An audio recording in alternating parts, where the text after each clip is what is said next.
Ned awoke again in darkness to the sound of the van's engine and the swift hum of passing traffic. Perhaps he had imagined the sea. All that he had to connect him to reality now were his pain and the rhythmic flip of tires on tarmac road. It was as if he had been reborn into a churning waste of unending isolation and pain.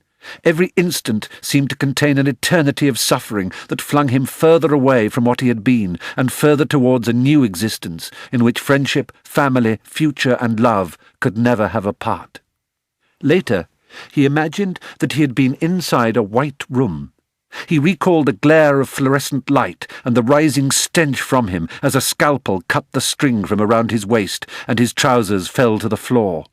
He thought he had felt a sharp sting in his arm, a quite new slam of pain and a jarring thump in his shoulder, streams of warm water washing over him, and strong arms bearing him away. He awoke once more, to find himself on a bed in a small room whose every surface had been painted cream. The door, walls and ceiling, the tubular steel at the end of the bed, the bars on the single window, and the clouds in the sky beyond, all were cream. He couldn't tell the colour of the floor because the room was small and something was pinning him tight to the bed. When he raised his head, stretching the nape, he could see 2 thick belts of black webbing strapped across his chest and legs, each fastened by what appeared to be seat-belt buckles. But when he raised his head, the muscles in the back of his neck burned, and the broken ribs shifted and clicked inside his chest, so instead he lay back and let the general ache of his body comfort and console him. He was calmer now, and almost frivolously cheerful. The black torrent of his nightmares had subsided, and the stupidity of his situation was starting to entertain him. He dozed for a while, and awoke with the bedroom still washed by the same creamy daylight. The skin in the arm below his good shoulder itched, and a memory surfaced of the first of the straps having at some time been unbuckled, hands forcing him to sit upright and a needle pricking his skin. He believed that he had woozily murmured, "Good morning," and "Thank you," before falling asleep again. He stared at the cream ceiling and attempted to assemble his thoughts. Before he could do so, he heard the sound of footsteps squeaking on a shiny surface. Ned raised his head an inch from the pillow as they approached.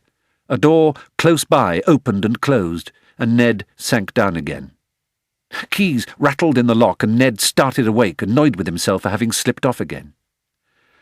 "Hello there, young sir. Feeling much better now, I am sure." A plump little man in a white dentist tunic came into the room, smiling and twinkling. He had spoken with an accent that Ned could not place.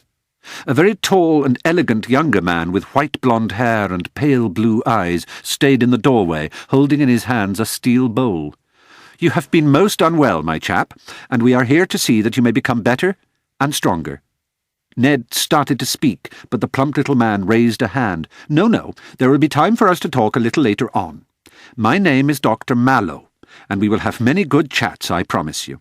But now I want you to know that Rolf will be looking after you. You have done a great amount of harm to yourself, and we must give your body some time to be healed. Rolf can help you with your pain."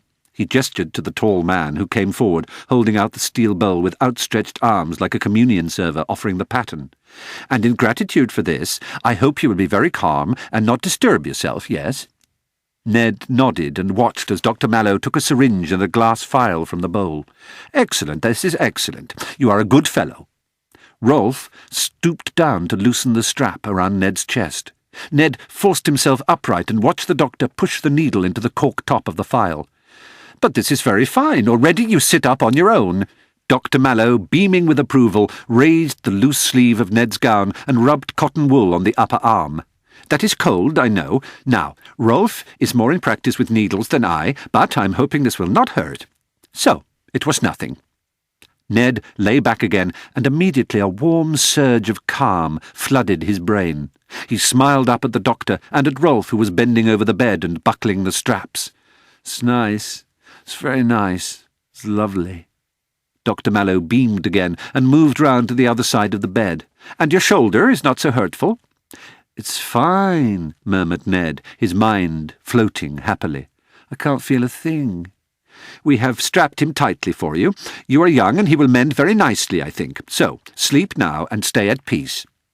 Ned could not remember either of them leaving the room, and when he next awoke, it was nearly dark.